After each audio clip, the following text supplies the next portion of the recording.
Halo, selamat datang di podcast DKISB Provinsi Kalimantan Utara. Masih bersama saya Asmi. Dan ini adalah episode pertama podcast kita di tahun 2024. Dan sekarang kita sudah kedatangan tamu dari Dinas Pemberdayaan Masyarakat dan Desa Provinsi Kalimantan Utara.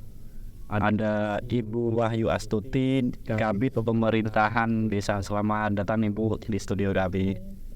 Dan selanjutnya kami juga ada narasumber yang kedua, yaitu Pak Aris Makmun Riyadi.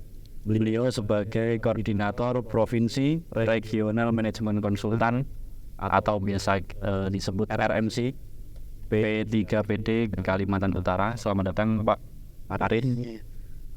Jadi pada episode 5 ini kita akan membahas sedikit tentang program dari Kementerian Dalam Negeri Kementerian Dalam Negeri yang itu disebut Program Penguatan Pemerintahan dan Pembangunan Desa atau biasa disingkat P3PD. Baik, langsung saja kita ke Ibu Wahyu dulu. Bu Wahyu Astuti, panggilannya siapa Bu? Wahyu ya. Bu Wahyu. Mungkin untuk pembukaan Bu, jadi P3PD ini apa? Terus seperti apa nanti P3PD ini? Mungkin ke Ibu Wahyu dulu. Mungkin bisa dijelaskan Bu, apa itu P3PD? Silakan Bu. P3PD ini merupakan salah satu program dalam rangka melaksanakan undang-undang tahun 2014 tentang desa. Ya. Di mana P3PD yang disebut tadi program penguatan pemerintahan dan pembangunan desa adalah salah satu upaya pemerintah untuk menjadikan desa-desa itu siap dari sisi sumber daya manusia maupun kelembagaan sehingga dapat melakukan perencanaan maupun pengelolaan terutama masalah pembangunan, terus pengelolaan keuangan desa itu secara lebih baik lagi. Nah, program P3PD ini sebenarnya keterlibatannya ada 4 kementerian tadi. Untuk yang di tahap 1 saya sebut itu oleh Kementerian Dalam Negeri. Oke. Dalam hal ini fokusnya pada Dirjen Bina Pendes. Kemudian nanti ada yang tahap kedua itu Kementerian Desa dan Pembangunan Daerah. Nah, yang ketiga itu nanti antara Bappenas dengan Kementerian PPN dengan Kemenko PMK manusia yang seperti itu guys. Nah, kalau yang banyak kalau yang tahap 1 itu berbagai rencana program dilaksanakan, salah satunya ya persiapan. Nah, kebetulan di Pak Aris ini konsultan ya, manajemen di tingkat pusat itu namanya NMC. Penjarian banyak aja benar. Yeah. Nah, kalau di daerah-daerah di provinsi itu RMC namanya, itu terbagi desa. Kalau di kita di Kalimantan Utara Regional 5. Jadi kita beliau dari konsultan inilah yang menjadi perpanjangan tangan dari Kementerian Dalam Negeri supaya sama-sama kita bergerak untuk yang masalah desa. Desa Samira. Nah, di kita ya, yang berlaku di seluruh Indonesia pada tahun 2023 kemarin ada pelatihannya untuk kepala desa besar dengan perangkatnya. Tapi masih baru 4 orang ya.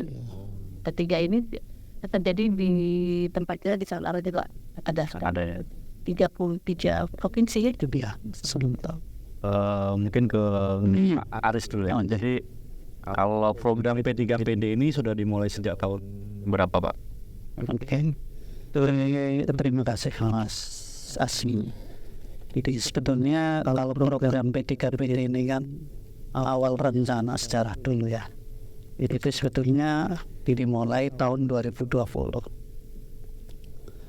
Namun kenyataannya di lapangan ini kan mungkin bukan hanya di Indonesia ya, yang terjadi pandemi sehingga kemudian bergeser karena terjadi pandemi yang sampai kemudian agak mulai reda sehingga kita bisa mulai action berkumpul-kumpul sehingga baru 2023 inilah kita mulai running dan dimulai dengan pemenuhan personil ya, baik dari level RNMC, Pusat Nasional Manajemen Konsultan, kemudian baru ke RMC yang ada di wilayah provinsi. Yang mestinya secara struktur ini kan personil sampai di tingkat desa ya. Nah, namun kenyataannya yang baru bisa dilakukan di 2023 ini kan sampai pada level provinsi RMC, Regional Management. Nah, secara menyeluruh itu regional ini di Indonesia ini kan terbagi dari 7 regional ya. Jadi kebetulan ini Kalimantan masuk di regional 5. Dan regional ini berarti kan meliputi seluruh wilayah Kalimantan. Berarti di 5 provinsi di Kalimantan.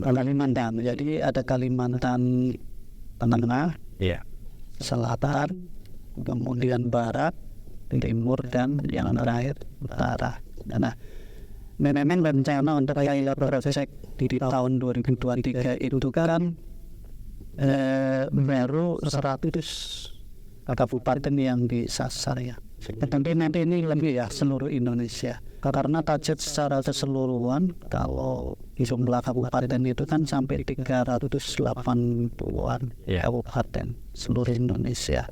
Lalu tentu ini kan berjenjang. Nah itu seperti itu. Kemudian tadi yang disampaikan Bu Wahyu, ya, jadi posisi kami ini sebetulnya tangan kepanjangan dari Kemendagri. Karena sebetulnya P3PD ini kan dibagi jadi 3 komponen. Iya. Nah, yang mendukung kementerian itu ada 4. Jadi dari Kemendagri itu masuk di komponen pertama. Itu lebih pada peningkatan kapasitasnya. Jadi manusianya yang SDM-nya Pak ya. SDM lebih pada SDM, perangkat-perangkatnya, aparat. Kemudian yang masuk kedua adalah komponen kedua, yaitu Kemendes. Ya, Kemendes ini sebetulnya udah jalan, ini udah cukup lama sebetulnya kalau yang Kemendes. Dengan nama yang tidak asing itu kan P3MD ya. Tapi kemudian dengan adanya P3PD ini kan harapannya terjadi kolaborasi ya. Makanya nanti ada masuk komponen yang ketiga. Nah, komponen ketiga ini kan lebih pada koordinasi, konsolidasi, kolaborasi. Siapa yang ada di instansi sini yaitu Kementerian PMM, kemudian Bappenas. Harapannya kita ini dari kementerian tidak jalan sendiri semua. Oh gitu.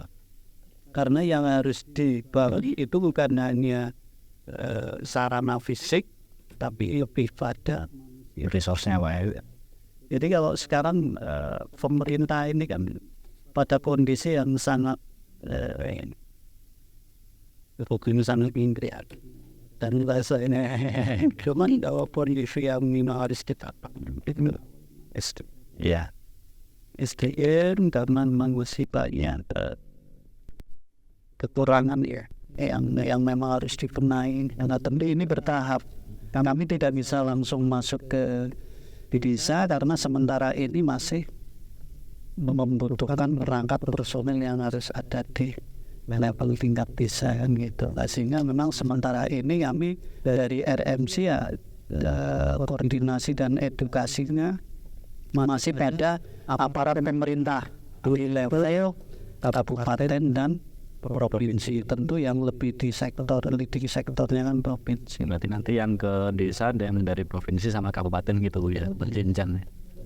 Tapi kalau boleh tahu Pak Aris, sejarahnya sampai ada program P3PD ini seperti apa? Kan sejak tahun 2015 Pak ya?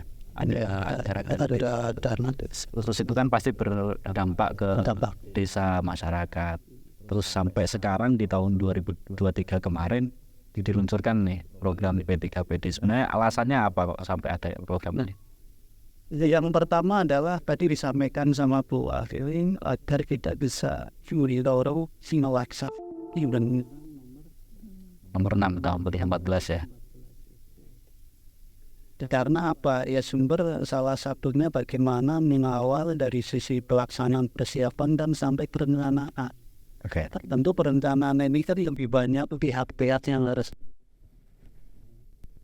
Sehingga memang fakta di lapangan ya masih kurangi dan elemen yang dapat ya.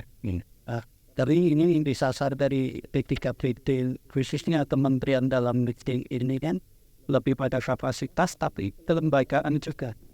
Nah sementara kelembagaan yang di desa ini kan banyak. Ya. Ada BPC, ada Taruna, ada Posdak, itu dan lain sebagainya.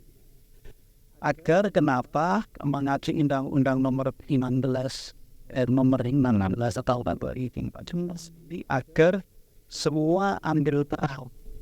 Nah sementara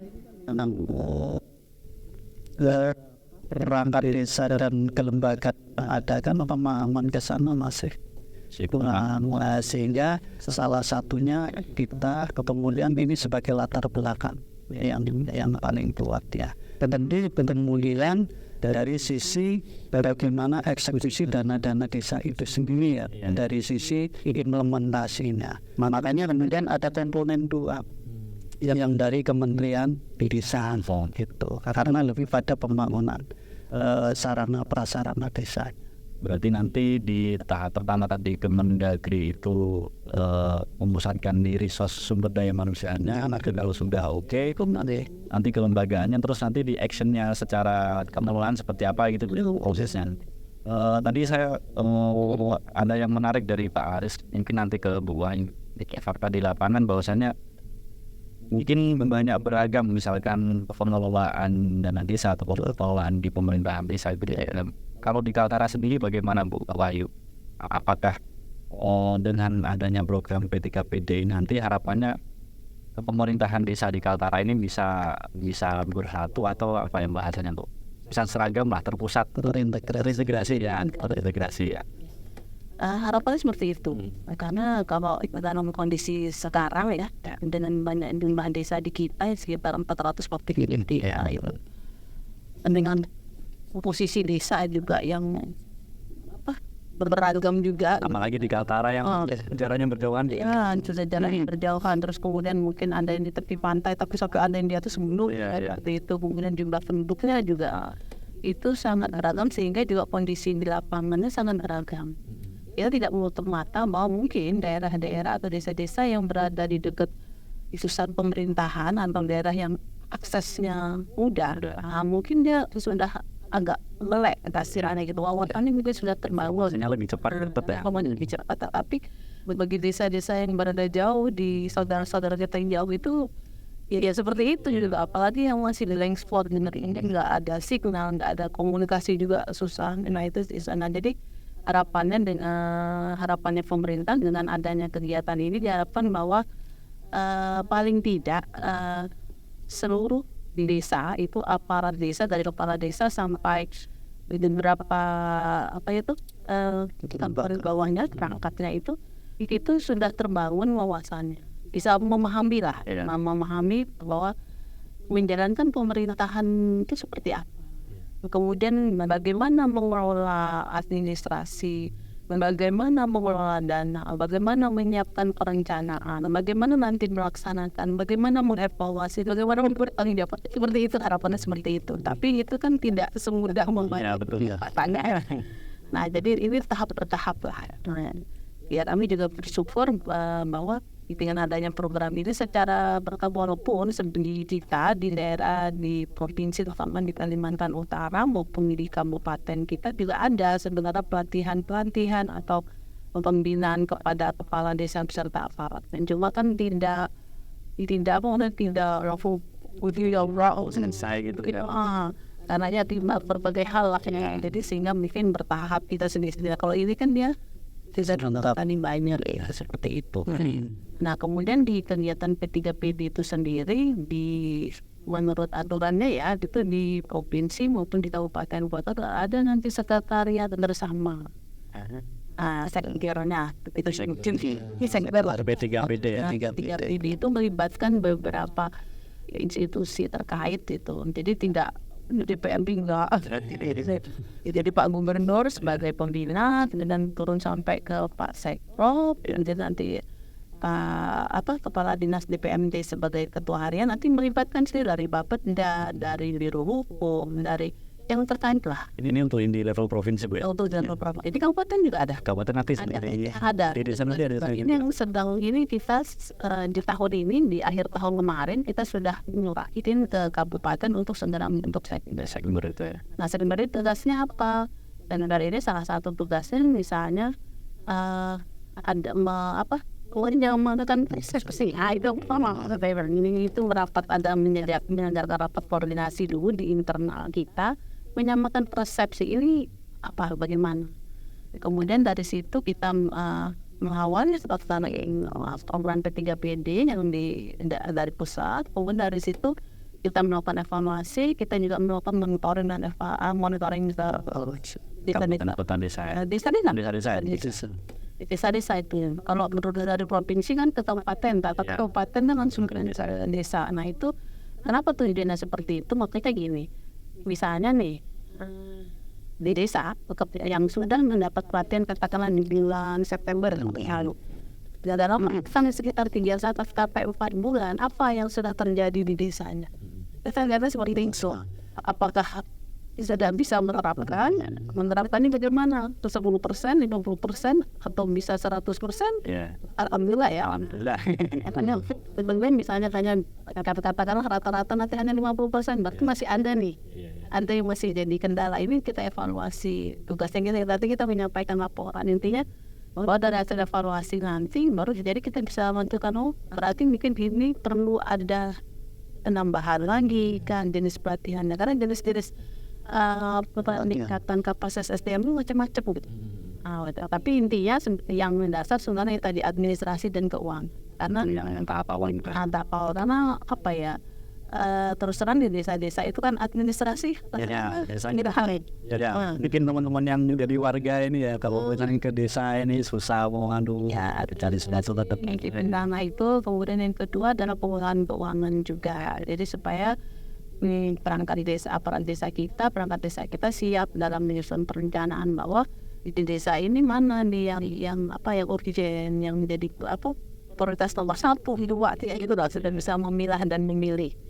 Nah nanti kalau yang tahap kedua ya Parisnya lebih kepada bagaimana pembangunan desanya, kemudian bagaimana nanti di desa itu bisa bergerak untuk kesejahteraan masyarakat. Bisa mandiri juga Bu ya. Dari mandiri dalam hal ini berarti ada ekonominya yang harus dididik. Dan bagaimana mensyndikkan ekonomi ini gampang Bu. Yang sering perbincangan di masyarakat ini. Membaca peluang, membaca potensi seperti itu juga aparatur desa kita diajarkan hal-hal seperti itu. Nah tinggal nanti mereka beliau inilah nanti yang di lapangan yang diharapkan bisa membaca potensi dan peluang di desanya. Kalau kita yang apalagi kita di provinsi, kita kan tidak bisa misalnya desa A, di sini harus misalnya fokus pertanian, belum tentu. Mungkin mereka ngeliatnya dari sisi A ya. Apa gitu seperti itu kan. Selanjutnya mungkin ke Pak Haris Pak, sebagai koordinator RMC 5 ini Pak, melihat kondisi di Kaltara ini seperti apa Pak untuk program P3PD ini, apa yang perlu, apa yang kurang, atau harus seperti apa gitu Pak? Yang pertama sih alhamdulillah ya Mas, jadi tentu yang pertama kan support dulu ya dari dinas yang ada dan dari pemerintah yang ada, menurut kami sudah bagus supportnya ya, sehingga membuat kami dalam melakukan tahapan ini juga semakin mudah gitu ya. Itu yang pertama itu dulu.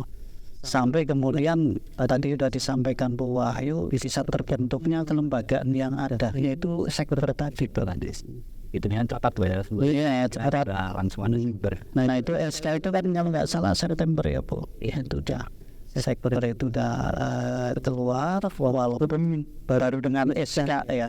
Dan tentu intervensinya agar sebuah program ini jalan kan bukan hanya meternya yang bisa jalan. Tapi bagaimana meter ini bisa jalan kan perlu ada bahan bakar kan begitu lah. Tinggal kembali lagi ini adalah ranah dari pemerintah provinsi yang ada. Mudah-mudahan di tahun 2024 ini ya disupport dengan itu Mas. Karena kembali lagi itu untuk menggerakkan kelembagaan yang ada. Jadi bukan untuk bagi-bagi kepada pemerintah desa, bukan, tapi bagaimana agar program ini bisa jalan, tentu lembaganya inilah yang harus bergerak. Terus yang kedua dari hasil ini alhamdulillah kan 2023 kita sudah mulai action ya kegiatan pelatihan. Dan alhamdulillah Kaltara ini kan mendapatkan 7 jenis kegiatan pelatihan Mas. Walaupun hanya ada sampling, misalnya kayak pelatihan PBBDes. PBBDes itu di atas desa. Padahal menurut kami walaupun ini kita tidak memperberatkan bagaimana penentuan yang menjadikan indikator, kemudian hanya desa ini yang ditentukan gitu. Kita sementara nggak bisa mendapatkan itu, penting karena ini ada berdasarkan kami kan lokus saja ya. Jadi sementara untuk Kaltara kayak PBBDes ini kan hanya 9 desa. Nah itu wilayahnya juga menggunakan. Padahal kalau dilihat dari peta yang ada kayak Kaltara kan pasti ini sangat membutuhkan ya. Hampir semua desa ini batas desa itu sangat penting gitu ya. Apalagi Kalimantan yang Jawa aja itu sangat penting juga gitu kan. Nah kemudian ada lagi kayak pelatihan BPBD dan lain sebagainya yang mungkin saya nggak sebutkan, tapi yang jelas ada 7. Nah dari actionnya kegiatan ini sehingga kami tadi sampaikan Bu Wahyu juga kami sudah mencoba, walaupun ini mungkin belum ada 3 bulan ya. Karena gini Mas, kita melakukan evaluasi, monitoring dan evaluasi pasca desa yang sudah dilakukan pelatihan ini kan betul waktu kan gitu. Apakah relevan apa enggak kan gitu ya.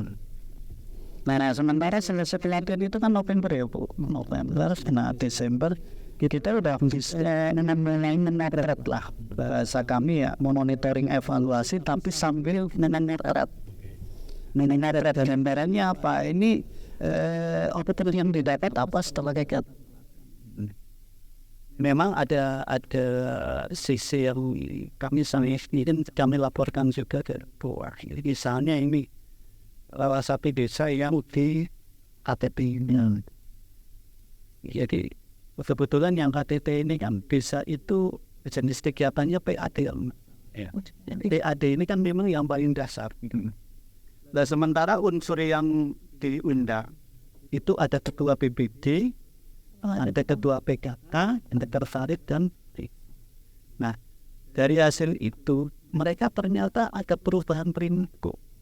Yang dulu ya misalnya merasa BPD ini yang awalnya kayak semacam bahasanya Bu yang agak ya. Artinya juga ada peran aktif lah ya di desa. Sebetulnya ada peran aktifnya ini karena belum ada edukasi yang dibangun fungsinya. Ya. Gitu. Padahal pemikiran kami sebetulnya awalnya saya pikir gitu. Setiap ada pilkada tentu biasanya ada gembeng pembentukan lembagaan baru kan ya.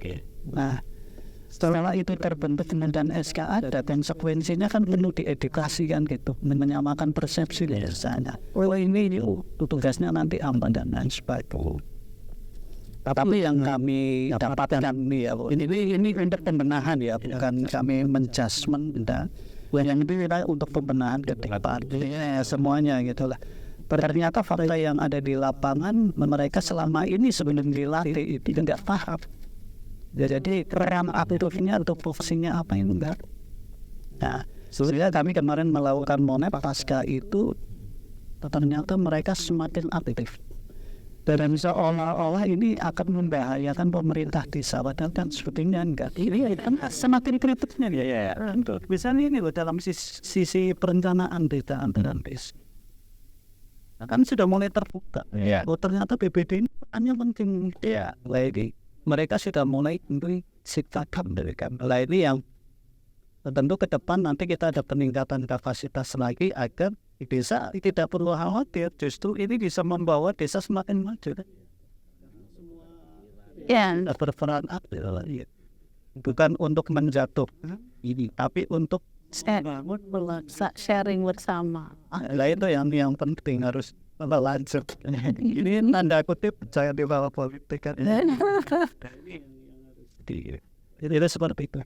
Karena kadang kan setiap ganti aparatur desa pasti beda nanti. Iya. Itu nanti beda lagi tuh Pak. Iya, benar. Dan yang menggantikan nggak tahu perannya seperti apa. Kita bikin Bu Wahyu lagi. Jadi untuk tahun 2024 ini untuk di Kaltara sendiri tahun 2023 kemarin kan sudah ada beberapa pelatihan yang tadi disebutkan Pak Rifat, ada 7 ya. 7. Nah, untuk tahun 2024 ini nanti roadmap-nya seperti apa di Kaltara? Masih Kan kegiatan ini dari pemerintah pusat. Jadi dari daerah itu memberi masukan, mengusulkan, tetapi nanti keputusannya satu kita terwalihan juga dengan kondisi daerah masing-masing sama. Kayak kita, contohnya saja Ryan kan. Kalau dari 2024 kan selanjutan ya Mas ya. Selanjutan karena kayak pelatihan kemarin yang 7 jenis dari 8 jenis itu Kaltara itu dapat 7.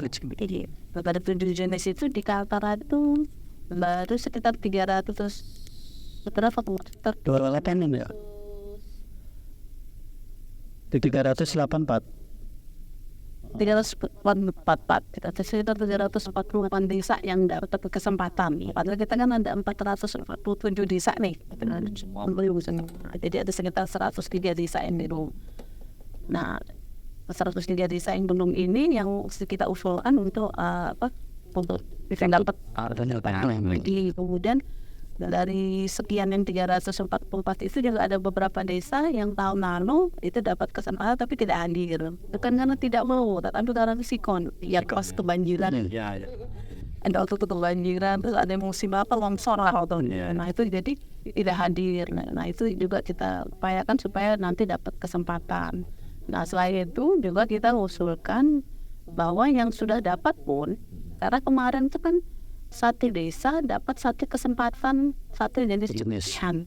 Nah, misalnya katakan ada desa persebelahan nih, yang sebelah dapat PAD, yang di sebelah dapat posyandu. Nah, harapan kami ini dapat semuanya. Kami berharap yang PAD aparatur desa, ternyata itu yang secara umum maksudnya peningkatan SDM aparatur desa itu semua desa sudah dapat. Nah itu kita upayakan itu kita usulkan lagi di samping yang tadi yang khususan tadi misalnya kayak posyandu, PPBDes, itu yang kita harapkan mudah-mudahan di tahun 2024 itu bisa terakomodir. Itu yang secara tatap muka langsung. Ada juga yang mungkin melalui sistem LMS, Learning Management System itu mengandalkan internet. Online. Nah ini jadi masalah. Jadi kominfo juga yang benar. Jadi di dalam beberapa momen pada saat sekitar bulan November Desember ada rapat-rapat ekonomi kita sampaikan LMS ini sangat bagus sistem ini bahwa semua pihak tanpa berhadapan ini tinggal kesempatan untuk belajar. Itu hanya masalahnya di daerah ini ada yang benar-benar zero. Sama sih ada sinyal. Ada yang ada tapi hidup segan mati tak. Nah ini bagaimana gitu kalau harus begitu. Jadi kayaknya tatap muka tetap harus ada. Makanya mungkin perlu dievaluasi juga yang kemarin ya. Itu dievaluasi masalah waktu pelaksanaan.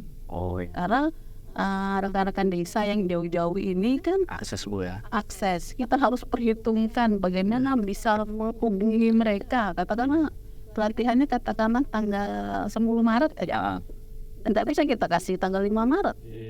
Paling tidak itu minggu ini harus sudah dapat info mereka ya. Itu lah. Jadi maksudnya ada jeda rentang waktu yang juga kita harus bisa menyiapkan. Kemudian itu sisi komunikasi, sisi kedua transportasi. di daerah-daerah kita kan Iya. ada yang hanya mengandalkan pesawat udara, waktunya tertentu, jumlah penumpangnya terbatas. Kalau ini dipanggil bersamaan lah duduk di apa harus kita bersayar pesawat gitu ya, karena atau ada yang tidak ada transportasi reguler. Di dulu kan banyak itu. Iya. Di Malino juga ada sebagian tuh. Ya jadi itu kan transportasi sudah biayanya besar, harus nyari supaya katakanlah gitu, tanggal 9 saya mau turun dia. Kuota terbatas keluar. Nah, itu juga Ada. Nah, terus pertimbangannya usulan-usulan tadi, kenapa juga di tempat kita juga ada pemilihan kades baru ya? Iya. Sehingga ada kadesnya itu yang berganti.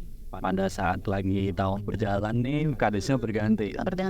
Nah, yang baru ya teriak-teriak lah. Saya kan belum ganti, mau saya lupa, saya belum ganti. Nah, itu juga Kendala. Jadi kembali lagi. Gitu ya. itu juga harus kita pertimbangkan lah. Kemudian di ini kita juga nanti akan melibatkan di kecamatan. Di dalam walaupun secara kekhususan, maksudnya secara rentang kendali ya, kalau kita di provinsi DPRD itu kan tidak ke kecamatan ya, tetapi dan bagaimanapun kita harus libatkan kecamatan ini, karena kecamatan itu kan yang langsung Tangan kerajaan deh. bagaimanapun tiap kecamatan ini harus tahu apa yang terjadi di desa, apa yang sudah dilakukan di situ, bagaimana ke depan gitu.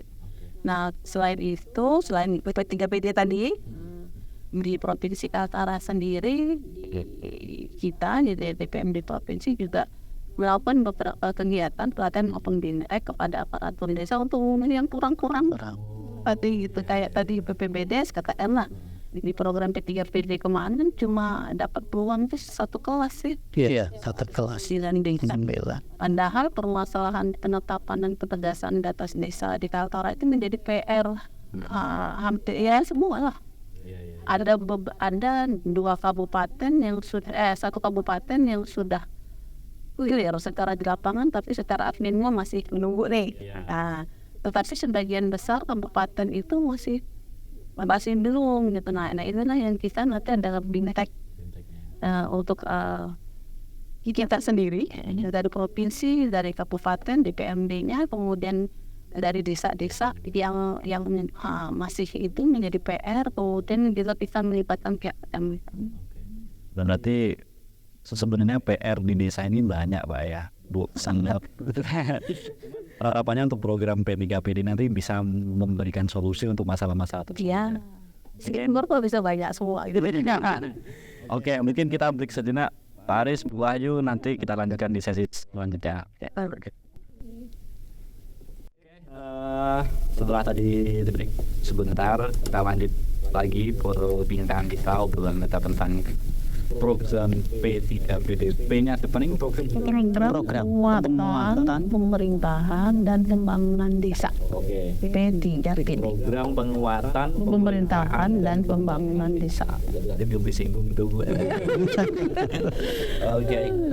Mungkin untuk yang sesi kedua ini nanti kita bahas untuk arah ke depan yang nanti Bu, program bukan program P3PD ini. P3PD untuk di desa, terus di Kaltara seperti apa.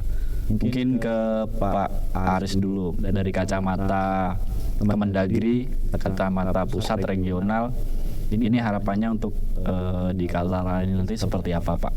Dan dengan kondisi geografis yang seperti ya banyak dan daerah yang pegunungan di tepi laut dan sebagainya. Terus apa yang bisa digali untuk di Kaltara ini? Mungkin itu dulu Pak. Oke. Mungkin kalau dari arah ke depannya, sebetulnya kan lebih pada nanti output yang diharapkan di titik akhirnya adalah kualitas belanja di desa yang berkualitas. Sebetulnya titik akhirnya kan gitu. Kemudian sebelum mencapai ke sana kan tentu kita coba membayangkan kayak semacam bukan smart city ya, tapi smart village. Smart village. Nah, itu gambarannya ke sana. lebih ke sana lagi, kendalanya adalah persiapan yang sedang dilakukan oleh Kemendagri, khususnya bagaimana peningkatan ini agar program ini juga bukan hanya lewat tatap muka ya, tapi sudah lebih pada pakai metode yang LMS, Learning Management System. Memang banyak kendala yang pasti ditemukannya. Salah satu misal blank spot ya. Sebetulnya dari pemerintah pusat ini kan dalam hal ini Kementerian Kominfo ya. Nah, untuk menyiapkan sarana menunjang LMS ini kan ada semacam BTS itu toh. Iya. Ya ini lagi-lagi juga terjadi kendala di dalam pembuatan sampai BTS ini. Tentu ini jangka akan panjang karena pasti untuk mendukung sarana itu banyak banget ke sana gitu. Kalau pakai sistem LMS itu. Harapannya kenapa LMS itu satu efisiensi dan cepat. Salah satu nanti sarana yang akan dibangun juga tentu nanti di satu desa pasti harus ada namanya layar LCD. Bukan hanya misal smartphone ini. Kenapa itu penting? Sehingga dalam pembelajaran ini ya kita kan dalam ajaran Islam pun belajar sampai ke liang lahat gitu ya. Tentu kita pengen memajukan mimpinya indah dan lain sebagainya tanpa belajar dan salah ini dari kondisi seluruh Indonesia, bisa seluruh Indonesia, karena kalau Kalimantan saya pikir semua sama ya, kayaknya sama, yang pegunungan dan lain sebagainya. Nah ini yang banyak kendala-kendala ini pasti banyak. Tentu inilah yang sedang kita coba cari solusi yang terbaik. Makanya kalau misal kayak tatap muka, jangan dianggap ini tidak ada kendala, Mas. Kendalanya banyak. Tadi disampaikan sama Ibu misalnya yang diundang. Ini paling tidak 2 minggu sebelum pelaksanaan itu undang-undang harus terdistribusikan. Karena apa? Mode transportasi salah satunya kan itu. Kemudian kendala yang ada lagi misalnya ini kan karena memang ini uji coba ya, pertama 2023 kan salah satunya pasti uji coba bagaimana bisa menemukan dulu lah persoalan yang ada, karena namanya awal kan ini pasti coba banyak. Memang dilakukan serentak seluruh Indonesia, Mas. Dari bulan September tanggal 20 sampai November awal, semua seluruh Indonesia serentak Indonesia. Nah, kendala yang ada di Kera ini adalah sarana tempat kegiatan pelatihan itu sendiri, Mas.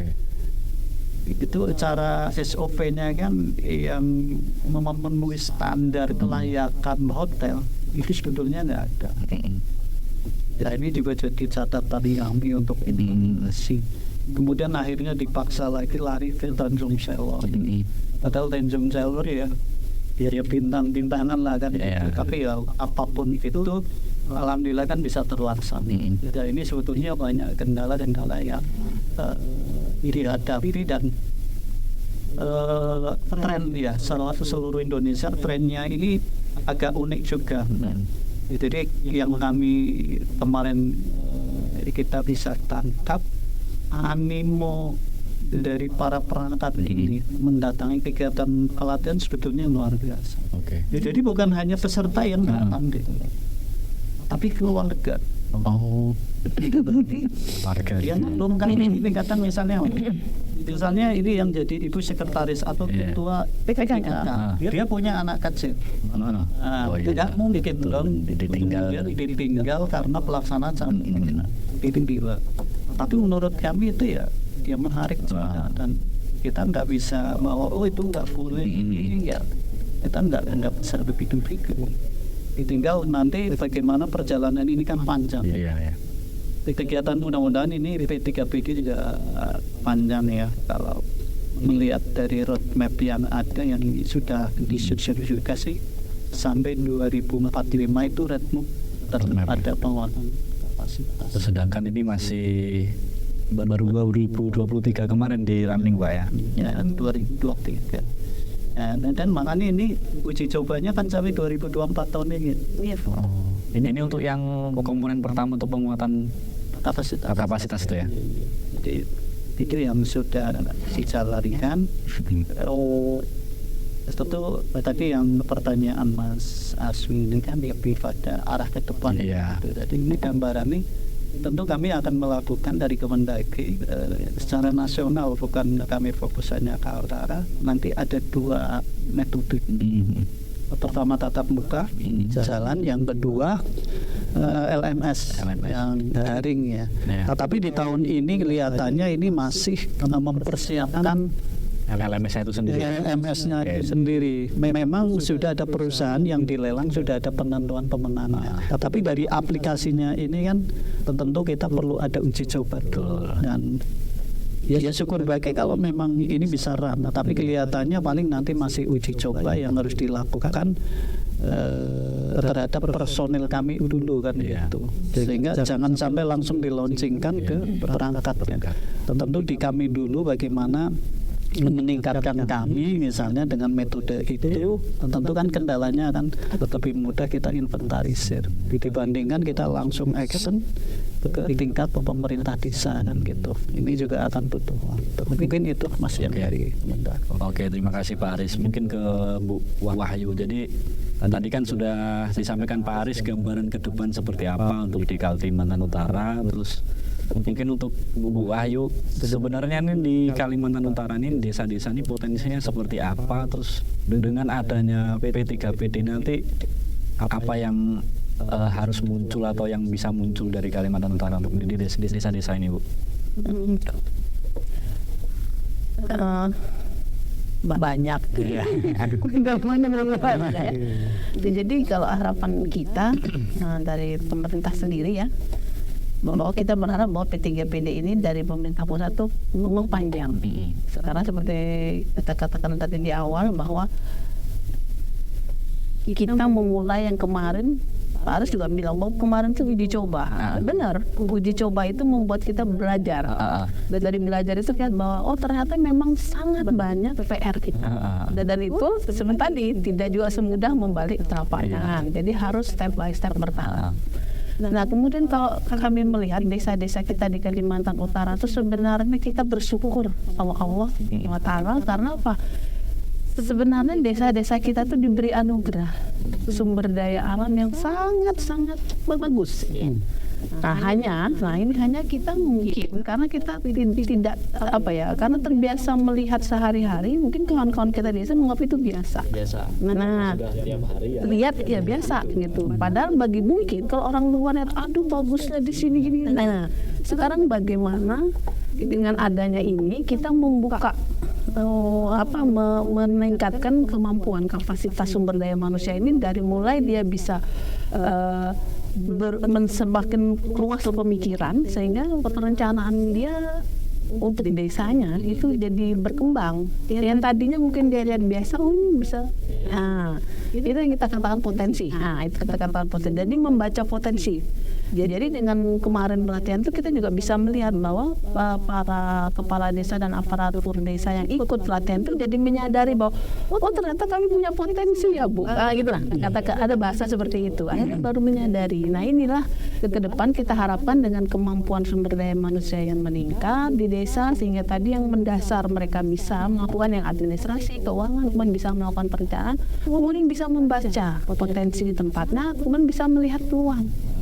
Nah, kenapa kami berharap itu ada terus pelatihan? Mungkin nanti dengan apakah dalam ranah P3PD mungkin tapi mungkin ada hal-hal lain nanti yang bisa dilakukan dari pusat maupun dari provinsi sendiri. Itu bisa mencarikan bentuk-bentuk hal-hal lain, pelatihan atau bintek apalah namanya yang semakin membuka wawasan untuk para aparatur desa supaya bisa di tempat kami menjadi apa ini. Nah gitu. Sehingga ke depan diharapkan desa-desa kita itu bisa mandiri. Nah, bisa memanfaatkan potensi yang ada di desanya untuk kemajuan desanya, untuk peningkatan kesejahteraan masyarakatnya gitu, dan bisa melihat peluang, membaca peluang. Beberapa kasus yang sudah kita lihat di lapangan sebenarnya ada desa-desa itu kan ada peluang, cuma karena belum bisa membaca, sehingga belum terfikirkan seperti itu. Nah, pada saat pelatihan kemarin kita buka itu, kita contohkan begini-gini, baru kalian bisa begini. Nah, itu yang kami harapkan, mudah-mudahan nanti pada saat kita bisa monitor langsung ya, itu bisa langsung dilihat, mudah-mudahan sudah ada perubahan. Perubahan ini kan tidak bisa kita lepas. Ya harus tetap didampingi lah, tetap didampingi terus, dibina terus supaya terang.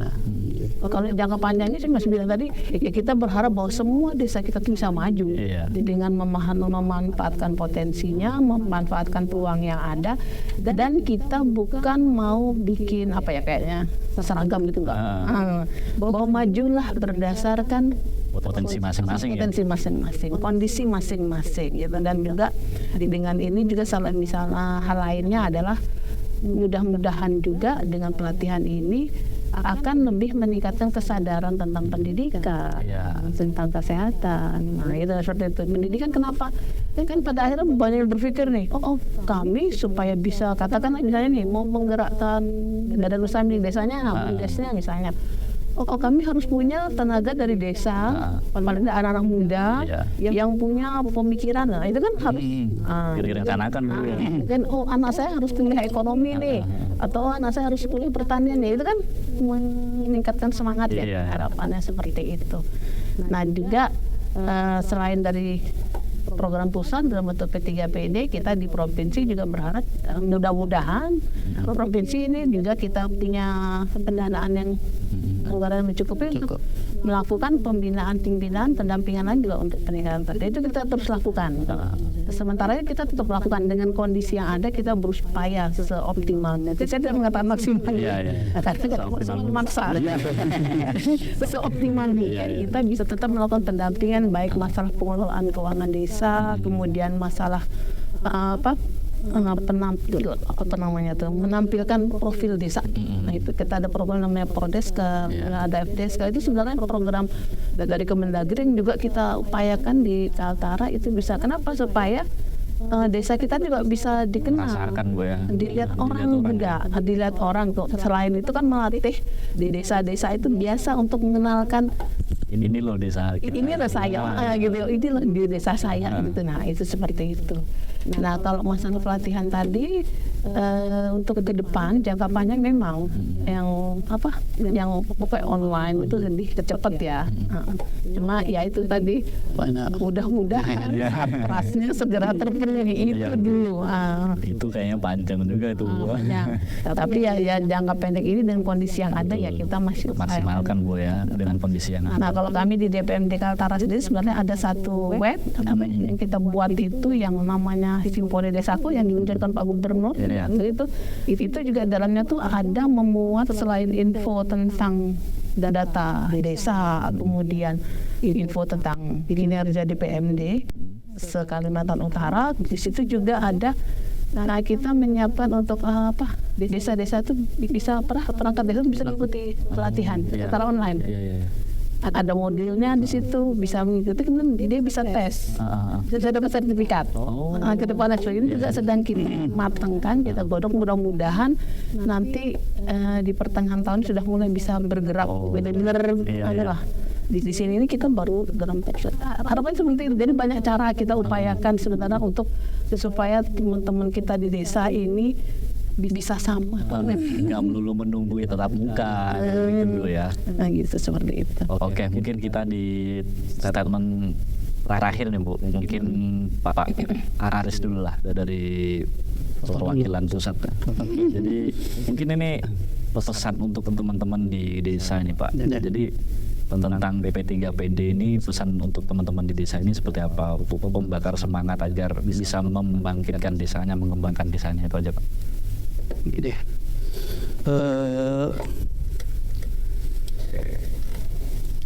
Dengan adanya support dari pemerintah Provinsi Kaltara sampai pada jenjang ke kabupaten dan kemudian sampai pada tingkat kecamatan yang memang rencana digalakan untuk memperlakukan kembali namanya pembina teknis pembangunan desa yang kemudian akan menjadikan edukasi terhadap pemerintah desa itu secara langsung dan mengambil peran bagi perangkat desa dan lembaga desa yang ada sehingga akan membangun desanya itu sendiri. Ayo tetap semangat bagi anak muda yang ada di desa, potensi dan masa depan ada di pundak mereka. Siap. Karena tidak mungkin kita mengandalkan pemerintah terus kita juga terbatas Bapak Bu ya. Mungkin ke Bu Wahyu sama closing statement juga. Jadi untuk teman-teman desa, dengan keterbatasan kita di pemerintahan provinsi, terus dengan ya bisanya kita belum bisa menyenangkan semuanya, mengcover semuanya belum bisa. Mungkin untuk menyemangat lah teman-teman di desa, dari Bu Wahyu apa nih? Pokoknya ini sama Bu ya. Yang pokoknya sama tuh begini, semangat dan niat itu yang harus utama deh. Iya. Jadi semangat dan niat harus berimbang gitu ya. Jadi kalau kita sudah ada niat, kemudian dengan semangat kita akan berusaha belajar. Dan memang hidup itu kan tidak harus berhenti belajar. Dan dalam agama juga kan sampai ke yang lahat. Benar, itu harus benar. Begitu juga kita berusaha membangun itu kepada rekan-rekan kepala desa dan aparat desa. Itu jangan berpikir bahwa saya sudah tua, sudah cukup nih. Jangan pakai karena ada Pak Ades siapa? Saya sudah cukup gitu. Jadi kayaknya saya sudah tua, saya sudah pasrah gini. Jangan, harus tetap semangat. Paling tidak Bapak bisa memancing yang muda-muda, wadahnya untuk saya bisa melakukan apa untuk desa saya. Dan juga kepada anak-anak mudanya juga kita harapkan jangan mandang kota aja lah. Jangan mandang kota aja lah gitu kan. Lihat di desa kalau di kota misalnya ya, daripada kita menjadi menjadi karyawan katakanlah ya, kenapa kita tidak bangun usaha sendiri? Jadi bos di desa sendiri. Baca peluang, kamu lihatlah gitu kan, seperti itu. Dan banyak contoh ya. Dan jangan pernah berpikir bahwa saya anak kampung, saya jauh nih, saya nggak bisa apa-apa. Jangan. Nah, itu yang kita berusaha bangun itu. Nah, harapannya ke depan itu tadi supaya gerakan membangun desa itu benar-benar dari desa, bukan kita gitu maupun terus enggak. Kita harapkan dari desa sendiri, dari bawah yang memang dan saya kira itu bukan hal yang mustahil selama memang benar-benar tadi niat dan semangat. Karena contohnya sudah ada yang banyak berhasil desanya berdikari itu ya. Kan yang sudah misalnya katakan ada desa mungkin ya yang dipandang bahasa apa tuh ya, underestimate ya. Tapi nyatanya dia bisa. Kenapa tidak? Gitu kan? Nah, itu harapan kita seperti itu. Dan saya yakin di Kaltara punya bisa. Tinggal bagaimananya saja. Tinggal bagaimananya saja. Oke. Mungkin cukup sekian dulu Pak Aris, Bu Wahyu, perbincangan kita pada episode yang pertama ini. Ini episode pertama di podcastnya DKISP Provinsi Kalimantan Utara. Kebetulan episode pertama ini tentang BP3PD yang langsung menyasar ke masyarakat. Nah, harapannya nanti dengan adanya program ini nanti teman-teman di desa juga bisa berkembang, aparatur desa bisa mengelola di desanya dengan baik, warganya sejahtera, dan itu memang butuh proses yang panjang ya, kita harus hadapi sama-sama.